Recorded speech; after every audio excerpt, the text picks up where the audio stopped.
네, 오늘은 질적 연구에 대해서 한번 말씀을 해드리도록 하겠습니다.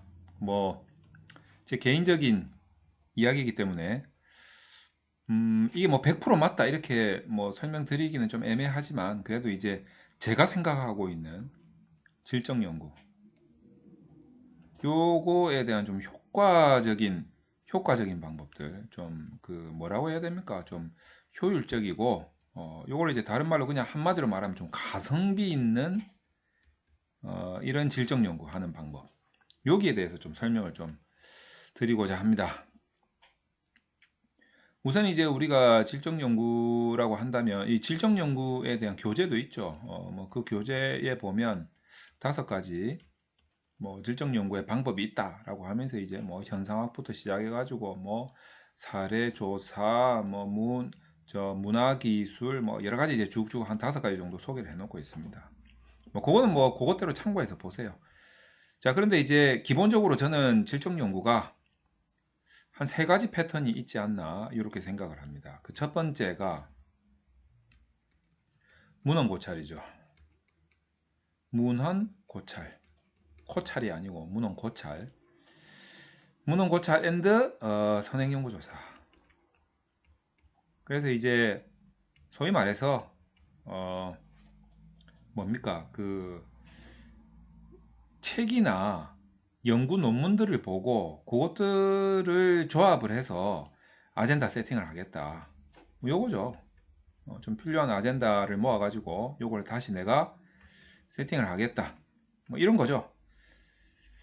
이제 두 번째가 인터뷰. 인터뷰. 뭐 면접 조사라고 하기도 하죠. 그리고 세 번째가 사례 조사. 뭐그 사례를 뭐 분석한다거나 또 분석한 것을 비교한다거나 뭐 이런 것들이죠. 주로 대부분이 이제 뭐 이런 것들입니다. 여기에 더해서 옵션으로 이제 뭐 연구자가 관찰을 한다거나 뭐 관찰해서 자기가 느낀 점 뭐 이런 것들을 서술을 한다거나 뭐 이런 방식도 있고요. 그 다음에 이제 뭐 질적 연구 중에 또 희한한 방식으로서 뭐 작품, 네, 작품 연구가 있죠. 예, 이거 이제 이 작품이 내가 작품을 만들게 되면 제작이 되는 거고, 남이 해놓은 작품을 가지고 내가 분석을 한다면 주로 이제 요게 되겠죠. 여기에 문헌으로 들어갈 수가 있죠. 이 작품이 만약에 무슨 소설이다. 이러면 이제 요 문헌이 될 거고, 이 소설을 가지고 내가 하려고 하는 연구를 한 논문들을 수집을 해가지고 그것들을 조사를 해서 아젠다 세팅을 할 수도 있으니까 작품이 2가지 종류로 이렇게 나눠질 수가 있겠죠. 질적 연구에 대한 교재에 나오는 요 5가지의 이 방식은 대부분 제가 말씀드린 이런 분석 방식을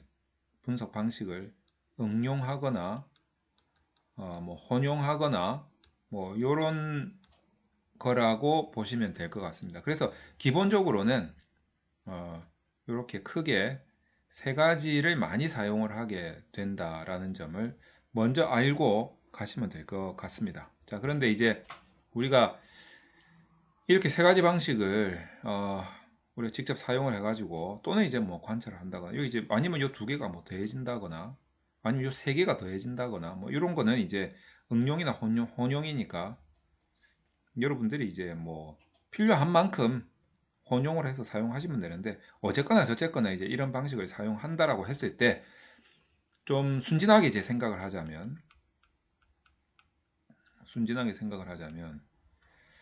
굉장히 많은 문헌들과 또 굉장히 많은 선행 연구를 조사를 해서 다 읽어보고 그 다음에 다 느껴서 뭐 감동도 받고 막 혼자 울다가 코도 풀다가 이러다가 이제 그 느낀 부분에 대해서 내가 뭔가를 깨달음을 얻어서 서술을 해 나간다. 자, 그리고 이제 그게 이제 1번 같은 경우죠. 1번 같은 경우. 그 다음에 뭐 인터뷰를 했다면, 인터뷰에 대해서 굉장히 이 포괄적으로, 개방적으로, 또 다른 말로는 개방적이다. 이렇게 이야기를 많이 하죠. 개방적이고 포괄적으로 조사를 해서 그 인터뷰 당한 사람이 내뱉은 어떤 단어나 문장의 의미를 내가 읽고 듣고 또 이것도 느껴서 깨달아서 그것을 이제 뭐 서술을 한다. 이렇게 이제 사례도 마찬가지입니다. 조사를 해서 뭐 느껴서 깨달아서 서술을 한다. 순진하게 보면 이제 이렇게 말씀을 드릴 수가 있는데 실제로 이렇게 한번 해보세요. 되는가? 안 된다는 거죠. 안 된다는 겁니다. 실제로 이렇게 한번 해보시면 이 과정이 정말 깁니다. 길고 실제로 그 의미를 내가 파악해내기가 쉽지가 않다. 쉽지가 않다라는 이런 문제에 닥칠 겁니다. 제가 이제 저희 연구소 오시는 분들에게 말씀을 드리지만 제가 원래 질적 연구를 전문적으로 하던 사람이었기 때문에 누구보다도 잘 알고 있습니다. 이 과정이 얼마나 힘든 것인지 누구보다도 뼈저리게 느껴서 잘 알고 있습니다. 여러분들 그 소위 이제 뭐 교재나 아니면 이제 뭐 질적 연구를 하는 많이 해보신 분들의 그 설명 또는 이제 뭐 강의 이런 거 들으시면 그 말이 틀린 말은 아니에요. 다 맞는 말이에요. 뭐 다 맞는 말이고 그렇게 하는 게 좋죠. 다 좋은데 그거는 이제 질적 연구를 많이 해보신 분들 그리고 평생 그 한 가지 주제에 대해서 평생 하신 분들이나 그게 맞는 말이지 이제 논문을 쓰기 시작하는 초보분들이라든지 아니면 이제 내가 뭐 다양한 주제에 대해서 접근이 가능한 그리고 요번 기회에 이 주제에 대해서 한번 해보려고 하는데 뭐 그런 분들한테는 정말 이 과정이 길고 쉽지 않은 과정이 될 것이다. 그리고 결국에는 이렇게 하다가 혼자 어디에 빠진다? 멘붕에 빠지게 될 겁니다. 자, 그래서 우리 이제 요런 그 멘붕에 빠지는 사태를 막기 위해서 논문을 좀 제가 해보니까 그런데 제가 해봐서 그런 거예요. 그래서 제가 서두에 뭐라고 했냐면 제 개인적인 견해다 뭐 이렇게 말씀을 드린 거죠. 제가 이제 질적 연구만 전문적으로 하다가 어느 순간에 이제 살짝 돌아가지고 양적 연구를 막 하게 됐어요. 그래서 이제 수많은 세월 동안 어떤 뭐 옛날에 손났던 수학이라든지 뭐 통계학이라든지 뭐 이런 것들을 이제 미친 듯이 공부를 하기 시작해서 이제 막 겨우겨우 이제 좀 알게 되다가 이제 좀 하다가 이제 이제는 그래도 어느 정도 조금 이해를 하게 됐어요. 그래서 양적 연구를 이제 많이 하게 된 거죠. 근데 양적 연구와 질적 연구를 다 해본 입장에서 그 경험이 다 있는 입장에서 보니까 질적 연구를 좀 가성비 있게 정말 효과적으로 할 수가 있겠다라는 생각이 좀 들었습니다. 이제 여러분들이 양적 연구 하시는 분들, 잘 하시는 분들 한번 이야기 들어보면 한번 실제로 물어보세요. 이렇게 질적 연구가 있고 양적 연구가 있는데 어떤 게 더 논문 쓰기 쉽냐? 당연히 양적 연구가 더 쓰기 쉽다 이럽니다. 자, 그런데 우리가 흔히 이 양적 연구도 이렇게 두 개로 나누잖아요. 사회과학에서 하는 양적 연구가 있고 저쪽 자연계열 실험실에서 하는 양적 연구가 있단 말이에요. 둘 다 똑같은 양적 연구인데 어떤 게 더 논문을 쓰기 쉽냐라고 하면 이거 아는 분들은 뭐라고 100% 뭐라고 말하냐면 자연계열의 논문 쓰기가 훨씬 쉽다 그럽니다. 그 논문을 쓰는 그 자체는 훨씬 쉽다는 거죠. 다만 이제 실험은 이 실험 과정은 고되죠. 고되고 굉장히 과학적인 지식이 있어야 할 수 있는 건데 논문을 쓰는 거는 자연계열이 쉽다는 거죠. 이 글을 쓰는 이게 쉽다는 거예요. 그만큼 이제 이 양적 연구가 가성비가 있단 말이에요. 이 하는 방식만 알면 가성비가 있는데 이 가성비를 제가 느꼈단 말이에요. 뭔가 이제 탁 이렇게 느낌표가 왔단 말이죠. 근데 제가 질적 연구를 정말 많이 했었거든요.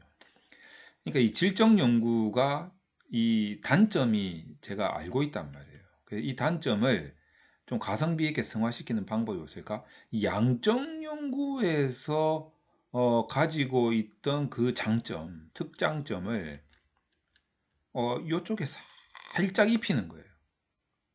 그러면 질적 연구도 어느 정도는 가성비가 나와요. 그래서 질적 연구 하시는 분들, 제가 앞에다가 말씀드렸다시피 너무 순진하게 접근할 필요가 없습니다. 뭐를 읽고 느끼고 여기서 막 눈물을 흘리고 콧물을 흘리고 막 코 닦고 이러면서 이제 깨달음을 얻어서 내가 이 하려고 하다 보니까 뭐 선행연구 뭐 1페이지부터 뭐 200페이지까지 전부 다 읽고 있고 막 이런 굉장히 힘들단 말이에요. 그래서 우리가 좀 가성비 있게 논문을 좀 쓰자라는 차원에서 제가 이제 조금 설명을 좀 드리려고 하는 게 뭐냐면 그 이렇게 한번 해보세요. 우리가 양적 연구에서 기본적으로 3대 요소가 있다 그랬잖아요. 설계의 3대 요소. 첫 번째가 뭐냐면 연구 대상이고요. 그 다음에 연구 도구가 있어요. 그리고 분석 방법이 있다라는 거죠. 요거를 그대로 질적 연구에도 한번 적용시켜 보세요. 그래서 질적 연구에도 대상, 이게 이제 사람일 수도 있고 사물일 수도 있고 그리고 사례일 수도 있죠. 얘는 왜 한자로 안 쓰니? 다 아는데 그냥 아마 한글로 썼습니다. 자, 그 다음에 이제 도구가, 이것도 도구를 여러분들 한번 생각을 해보세요. 도구가 질적 연구에서는 얘네들한테 요렇게 적용시킬 기준이다 이렇게 생각하시면 돼요. 얘네들한테 적용시킬 기준 대부분 보면 이론이 많아요. 이론이. 제가 흔히 드는 예로 한번 해보겠습니다. 연구 대상을 만약에 사람으로 잡았어요. 자, 이 사람의 욕구에 대해서 내가 좀 조사를 하고 싶다 이거죠. 질적으로. 그래서 이 사람한테 적용을 시킬 이론을 하나 가지고 오는데 이론을 어떤 이론을 가져오냐면 마슬로우의 욕구 5단계설이라는 게 있어요. 그러면 이제 이 5단계니까 5단계에 이렇게 기준이 있잖아요. 이렇게 기준이 1단계, 2단계, 3단계, 4단계, 5단계라는 기준이 있단 말이에요. 그래서 이 기준을 이 사람한테 첫 번째 기준에 대해서 뭐 인터뷰를 해보고 두 번째 기준에 대해서 인터뷰를 하고 세 번째 기준에 대해서 인터뷰를 하고 네 번째 기준에 대해서 인터뷰를 하고 다섯 번째 기준에 대해서 인터뷰를 하는 거죠. 저 같으면 이렇게 하겠어요. 이 사람의 욕구를 파악하기 위해서 굉장히 포괄적이고 개방적인 그런 인터뷰를 해서는 이 사람의 욕구를 여러분들 의미 파악을 하실 수 있을 것 같지만 못하게 될 거예요, 아마. 이건 굉장히 전문적이기 때문에. 뭐 쉽게 말하면 이 사람한테 인터뷰 한답시고 가가지고 당신 욕구에 대해서 하고 싶은 말 다 해보세요. 그럼 이 사람은 뭐 자기가 생각하는 거 전부 다 이야기를 하겠죠. 뭐 쓸데없는 소리까지 다 할 거예요. 이 사람만 이야기하나? 우리가 뭐 한 사람만 조사합니까? 그럼 이제 몇 사람을 조사하면 그 사람마다 거의 소설을 써요. 어떤 사람은 노래 가사 적고 있다. 자, 그러면 이제 우리가 그 단어나 문장을 가지고 하나하나 의미 파악을 해야 되는데 여러분 제 거짓말이 아니라 한 30분은 하실 거예요. 근데 하다가 한 30분 넘어가잖아요. 에라이 하면서 다 집어 던질 거예요. 내가 지금 뭐 하는 짓이지? 이럴 거란 말이죠. 힘들어요. 그러니까 우리는 미리 이런 기준을 하나 딱 잡는 거예요. 기준을 잡아가지고 개방형으로 물어보시지 마시고 우리 지금 이 5단계라는 기준이 있잖아요. 딱 5개만 물어보라는 거예요. 5개만. 통일적으로 모든 내 연구 대상들한테 딴 거 대답하지 마세요. 자, 여기에 대해서만 대답하세요. 자, 그 다음에 여기에 대해서만 대답하세요. 쓸데없는 소리 하지 마세요. 여기에 대해서만 대답하세요. 이렇게 해가지고 사람들의 욕구가 점점 이렇게 5단계로 올라가는지를 검증을 할 수가 있겠죠. 내 연구 대상들한테. 그리고 나서 만약에 실제로 이렇게 욕구가 이렇게 올라간다면 여러분들은 이 마슬로우의 5단계 이론이 맞다라는 것을 검증하게 되는 겁니다. 만약에 이렇게 가는 게 아니라 이렇게 가다가 이렇게 가는 것 같다라고 하면 조금 아닌 것 같다라고 약간 뭐 비판도 할 수 있는 그런 검증을 할 수가 있겠죠. 다시 말해서 여러분이 이 욕구를 질적 연구할 때 이 인간의 욕구를 여러분이 감히 대학자도 아니면서 신도 아니면서 이 욕구에 대해서 어쩌다 저쩌다라는 걸 검증하려고 하지 말고 쉽게 가자 이거죠. 이 욕구에 대해서 뭐라고 했던 아주 유명한 사람의 이론이 있는데 이 이론이 맞더라. 조금 아닌 것 같더라. 요 정도로 하면서 검증의 관점을 약간 돌려라는 거예요. 자, 이런 식의 도구를 여러분들이 구할 수 있어야 됩니다. 물론 이론뿐만 아니라 여러 가지 모델이 있어요. 여러 가지 모델이 많습니다. 이 모델은 양적 연구에서 이용되는 모델들도 많아요. 이것들도 되게 많아요. 뭐 예를 들어 가지고 뭐가 있습니까? 그 양적 연구에서 많이 사용되는 도구들이 있지 않습니까? 도구들. 자, 이런 도구들을 가지고 그 도구들을 보면 하위 요인들이 있단 말이에요. 그 요인을 기준으로 삼으면 돼요. 그래서 그 요인에 해당되는 질문 있잖아요. 질문. 이게 이제 뭐 보통 리커트 5점 척도 7점 척도 이렇게 돼 있잖아요. 그 질문을 풀어서 이렇게 조사를 들어가도 된다는 거죠. 그 숫자로 응답을 안 받을 뿐이고 네가 여기에 대해서 한번 이야기해봐. 이렇게 인터뷰 조사를 할 수도 있고 또는 이 요인에 맞게끔 사례를 대입을 하면 되죠. 이 요인의 대입, 이 요인의 대입, 이 요인의 대입. 그 사례를 분해해서 쪼개서 이 요인에 해당되는 부분만 대입을 하는 거예요. 그렇게 해서 사례를 비교 조사하면 되는 거죠. 자, 그렇게 되면 우리가 만약에 인터뷰를 했다면 인터뷰 조사가 되는 거고 사례를 조사했다면 사례 조사가 되는 거죠. 그리고 만약에 그 사람이 되게 많아가지고 내가 그 안에 들어가서 관찰도 좀 하고 그런 내가 본 것과 그 사람들한테 인터뷰 조사한 것에 대한 의미 파악을 했다. 현상하게 되는 거죠. 그리고 그 사람들이 말한 걸 내가 쭉 서술한다. 내러티브가 되는 거지. 그리고 문화기술이 될 수도 있고요. 자, 이렇게 방법론을 정하면 되는 겁니다. 실질적으로 이게 질적 연구를 하는 가장 가성비 있는 질적 연구의 설계라고 할 수가 있어요. 그러니까 한마디로 이야기하자면 질적 연구도 여러분들 대상 정하세요. 도구를 하나 마련하세요. 그래서 그 도구에서 기준을 정해서 여러분의 대상을 이 기준에 다 쪼개서 넣으라는 거죠. 그렇게 데이터 수집하듯이 여러분이 얻고자 하는 사례를 수집한다거나 여러분이 얻고자 하는 인터뷰 서술을 수집한다거나 그렇게 해서 수집한 다음에 이 기준에 의해서 여러분들이 그 단어 의미를 파악한다든지 사례를 비교를 한다든지 해서 분석을 한 다음에 방법을 적으시면 돼요. 이건 사례조사다, 현상학이다, 내러티브다, 문화기술이다, 인터뷰 조사다. 그렇게 정하시면 된다는 거예요. 자, 그래서 양적 연구 설계의 3대 요소가 그대로 질적 연구에도 적용될 수 있도록 여러분들 이렇게 굉장히 구조적으로 질적 연구라고 해가지고 너무 추상적으로 하시면 여러분들 멘붕에 빠집니다. 골이 아파요. 그러니까 여러분들 구조적으로 한번 질적 연구도 설계를 해보시고 마치 양적 연구 하듯이 다만 데이터 수집을 안 한다는 것 뿐이지 그렇게 한번 질적 연구에 설계를 해보시면 굉장히 가성비 있게 연구가 수행될 수 있다는 것을 느끼게 될 겁니다. 여러분도 한번 질적 연구 하시는 분들 되게 머리 아파 하시는 분들 되게 많아요. 근데 이제 요것도 좀 뭐라고 해야 됩니까? 이렇게 좀 요령이 생기면 굉장히 도움이 될 겁니다. 한번 참고해 보시기 바랍니다.